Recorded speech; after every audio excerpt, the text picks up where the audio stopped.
Hey, what's up, you guys? Welcome back. If you're new, welcome and happy Halloween! Woo! I hope everyone's having fun today and being responsible and safe, but still have fun.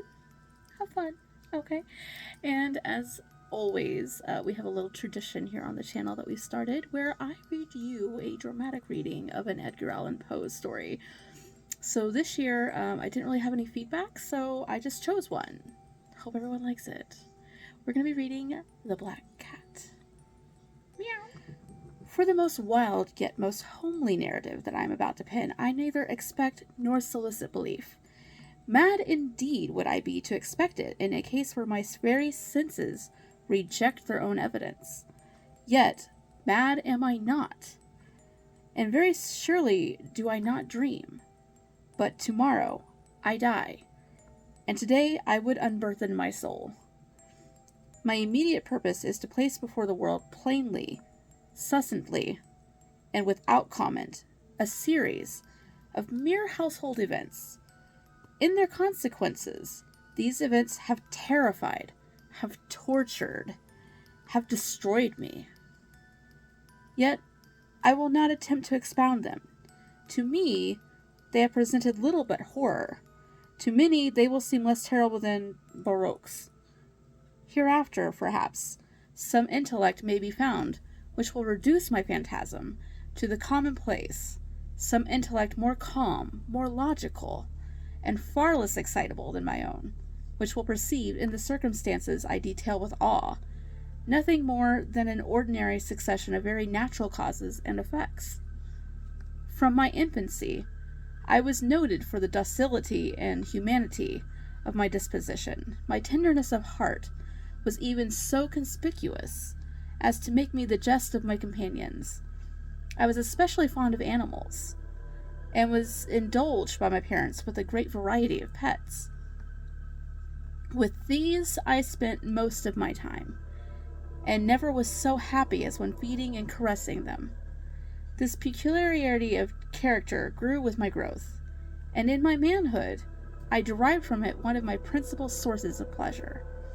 To those who have cherished an affection for a faithful and sagacious dog, I need hardly be at the trouble of explaining the nature or the intensity of the gratification thus derivable. There is something in the unselfish and in the self-sacrificing love of a brute, which goes directly to the heart of him who has had frequent occasion to test the paltry friendship and gossamer fidelity of mere man. I married early, and was happy to find in my wife a disposition not uncongenial with my own. Observing my partiality for domestic pets, she lost no opportunity for procuring those of the most agreeable kind. We had birds, goldfish, a fine dog, rabbits, a small monkey, and a cat. This latter was a remarkably large and beautiful animal, entirely black, and sagacious to an astonishing degree. In speaking with his intelligence, my wife, who at heart was not a little tinctured with superstition, made frequent allusions to the ancient popular notion which regarded all black cats as witches in disguise. Not that she was ever serious upon this point, and I mention the matter at all for no better reason than it happens just now to be remembered.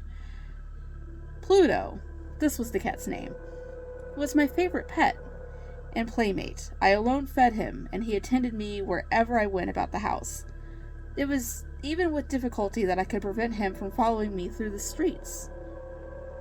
Our friendship lasted in this manner for several years, during which my general temperament and character, through the instrumentality of the fiend intemperance, I had to blush to confess it, experienced a radical alteration for the worse. I grew, day by day, more moody, more irritable, more regardless of the feelings of others.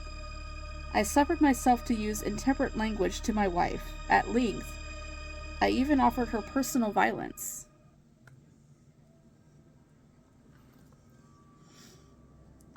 My pets, of course, were made to feel the change in my disposition. I not only neglected but ill-used them. For Pluto, however, I still retained sufficient regard to restrain me from maltreating him, as I made no scruple of maltreating the rabbits, the monkey, or even the dog, when by accident or through affection they came in my way. But my disease grew upon me, for what disease is like alcohol?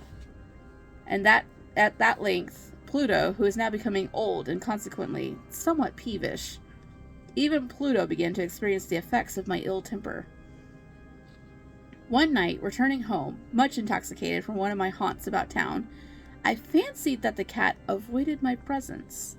I seized him, when in his fright at my violence he inflicted a slight wound upon my hand with his teeth. The fury of a demon instantly possessed me. I knew myself no longer. My original soul seemed at once to take its flight from my body, and a more fiendish malevolence, gin-nurtured, thrilled every fiber of my frame. I took from my waistcoat pocket a penknife, opened it, grasped the poor beast by the throat, and deliberately cut one of its eyes from the socket. I blush, I burn, I shudder, while I pen the damnable atrocity. When reason returned with the morning, when I had slept off the fumes of the night's debauch, I experienced a sentiment half of horror, half of remorse, for the crime of which I had been guilty. But it was, at best, a feeble and equivocal feeling, and the soul remained untouched. I again plunged into excess, and soon drowned in wine all memory of the deed. In the meantime, the cat slowly recovered. The socket of the lost eye presented, it is true, a frightful appearance. But he no longer appeared to suffer any pain. He went about the house as usual, but as might be expected, fled in extreme terror at my approach. I had so much of my old heart left as to be at first grieved by this evident dislike on the part of a creature which had once so loved me, but this feeling soon gave place to irritation. And then came, as if to my final and irrevocable overthrow, the spirit of perverseness.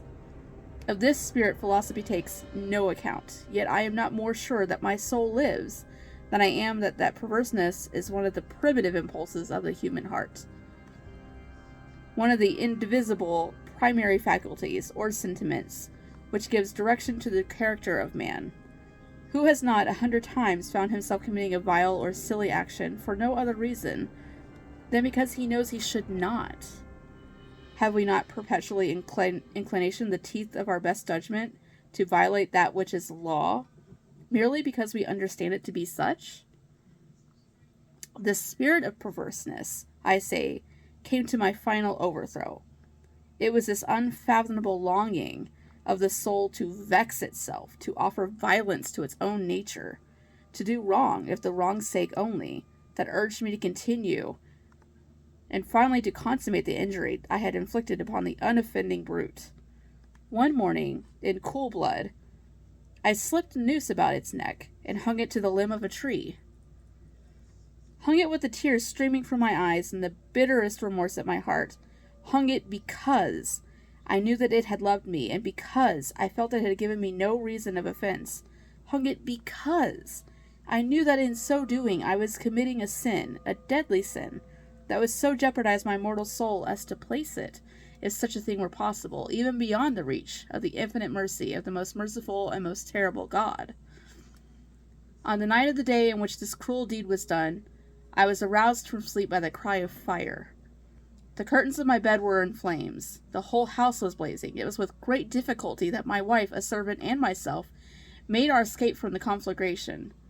The destruction was complete. My entire worldly wealth was swallowed up, and I resigned myself thenceforward to despair.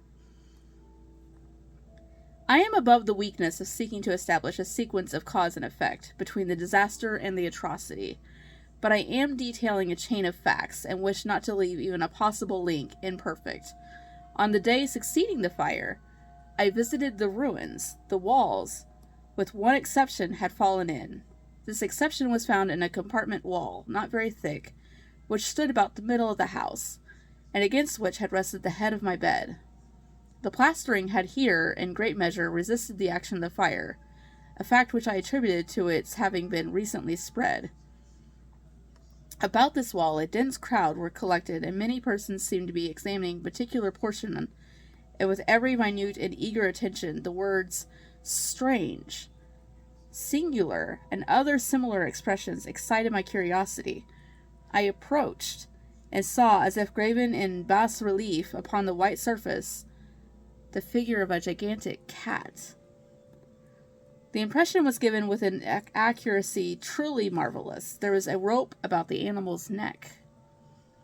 When I first beheld this apparition, for I could scarcely regard it as less, my wonder and my terror were extreme.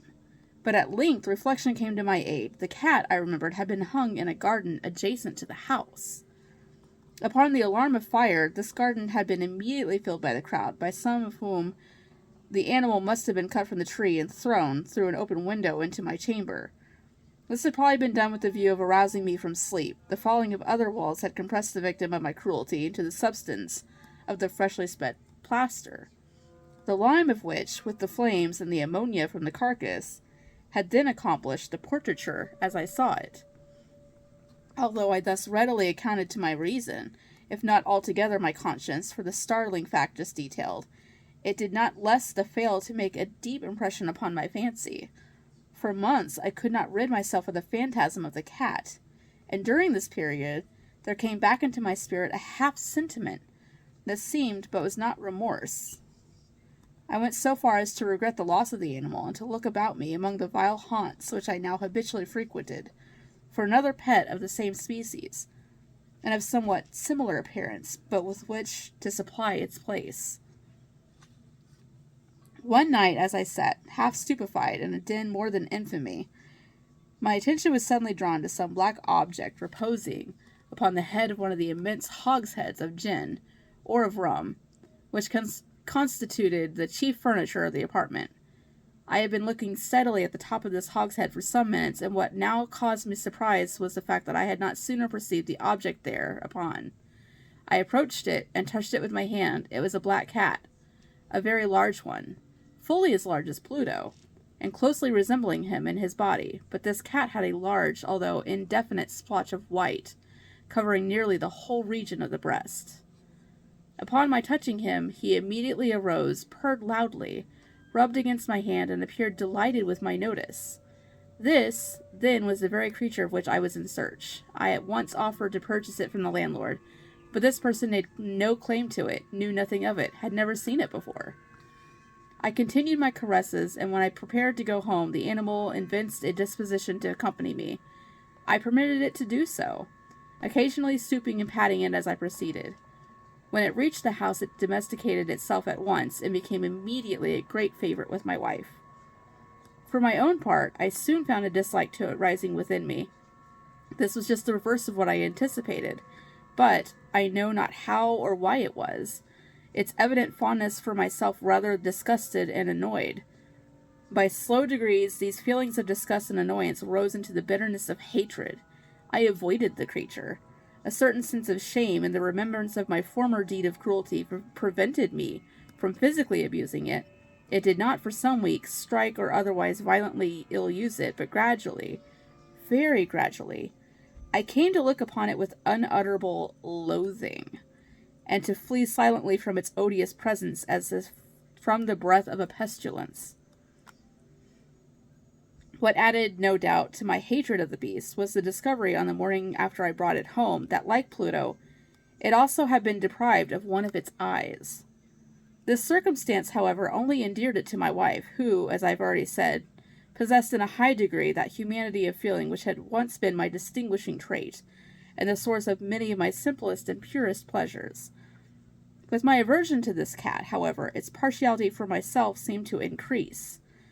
It followed my footsteps with a pertinacity which it would be difficult to make the reader comprehend. Wherever I sat, it would crouch beneath my chair or spring upon my knees, covering me with its loathsome caresses.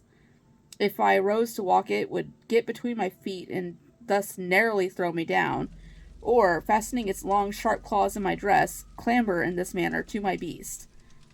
At such times, although I longed to destroy it with a blow, I was yet withheld from so doing, partly by memory of my former crime, but chiefly, let me confess it at once, by absolute dread of the beast. This dread was not exactly a dread of physical evil, and yet I should be at loss how otherwise to define it. I am almost ashamed to own, yes, even in this felon's cell, I am almost ashamed to own, that the terror and horror with which the animal inspired me had been heightened by one of the merest chimeras it could possibly to conceive. My wife had called my attention more than once to the character of the mark of white hair, of which I have spoken, and which constituted the sole visible difference between the strange beast and the one I had destroyed. The reader will remember this mark, although large, had been originally very indefinite, but by slow degrees, the degrees nearly imperceptible, and which for a long time my reason struggled to reject as fanciful, it had, at length, assumed a rigorous distinctness of outline. It was now the representation of an object that I shuddered to name, and for this, above all, I loathed and dreaded, and would have rid myself of the beast had I dared, as it was now, I say, the image of a ghastly thing, of the gallows. O mournful and terrible engine of horror and of crime, of agony and of death!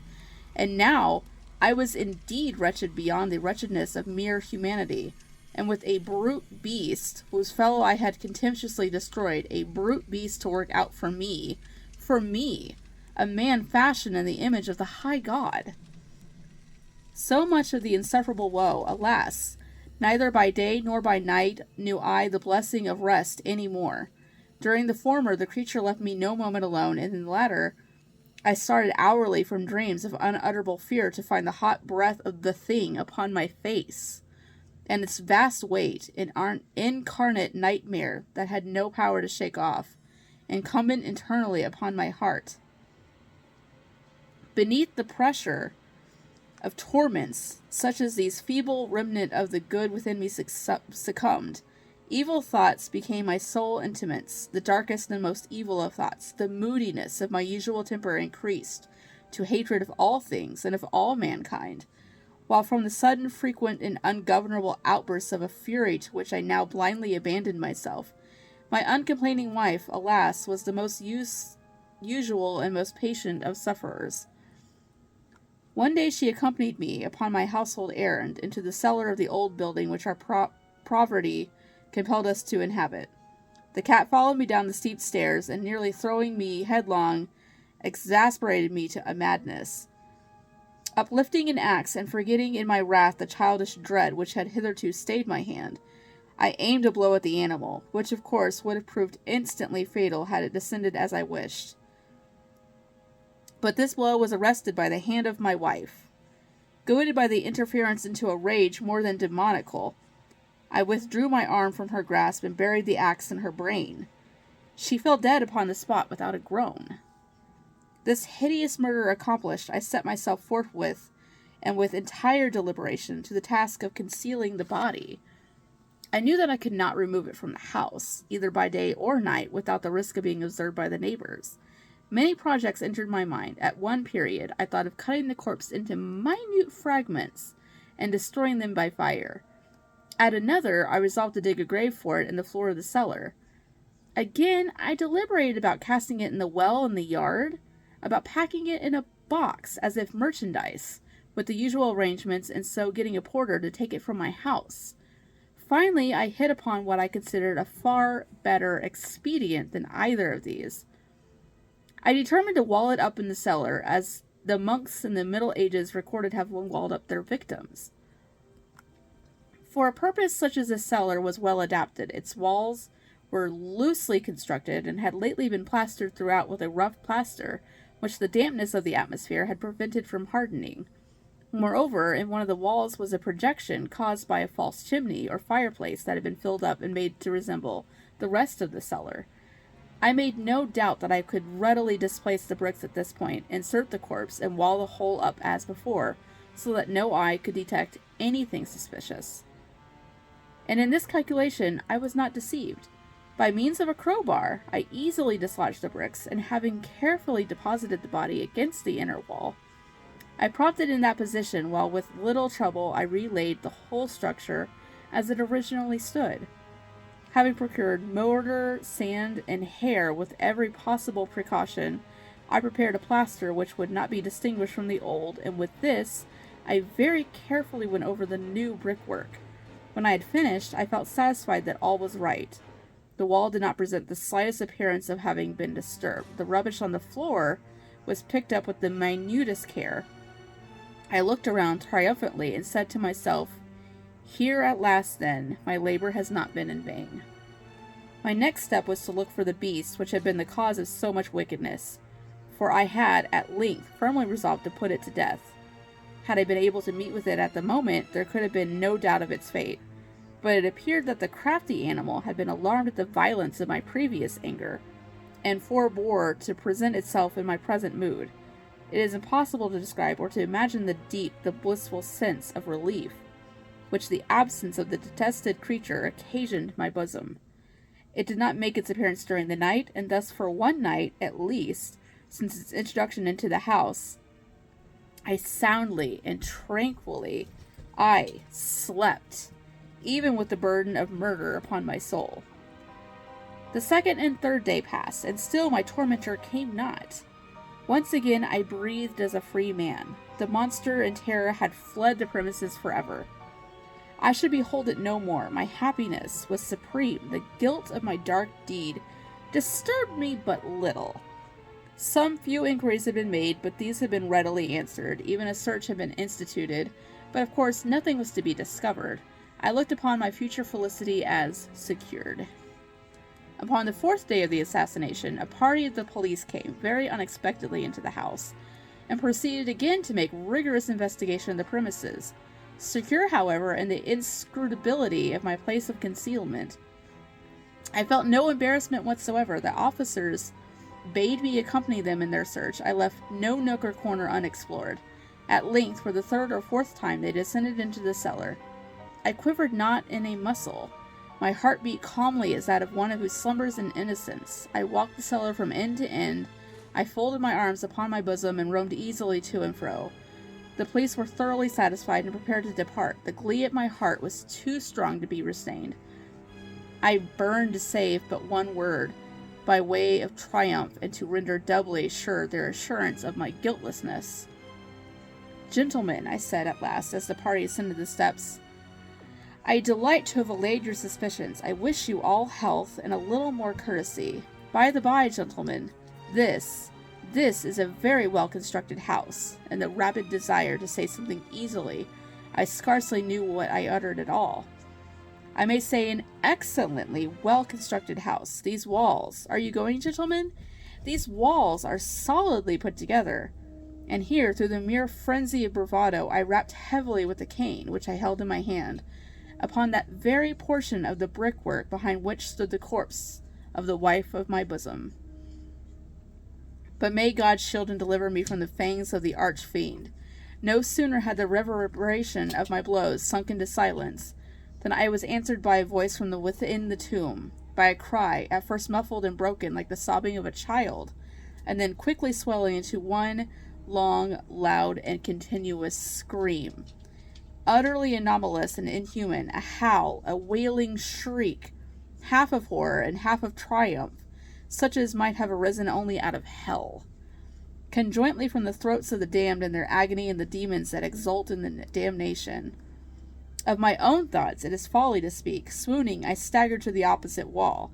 For one instant the party on the stairs remained motionless through extremity of terror and awe, and the next a dozen stout arms were toiling at the wall. It fell bodily. The corpse, already greatly decayed and clotted with gore, stood erect before the eyes of the spectators.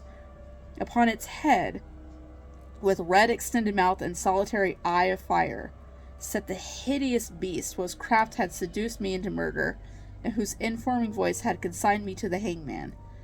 I had walled the monster up within the tomb. That was this. I hope you guys enjoyed that. And, don't abuse animals, maybe? And then you won't accidentally kill your wife? Bruh. Alright. Love you guys. Hope you had a great Halloween, and I will see you in the next one. Bye!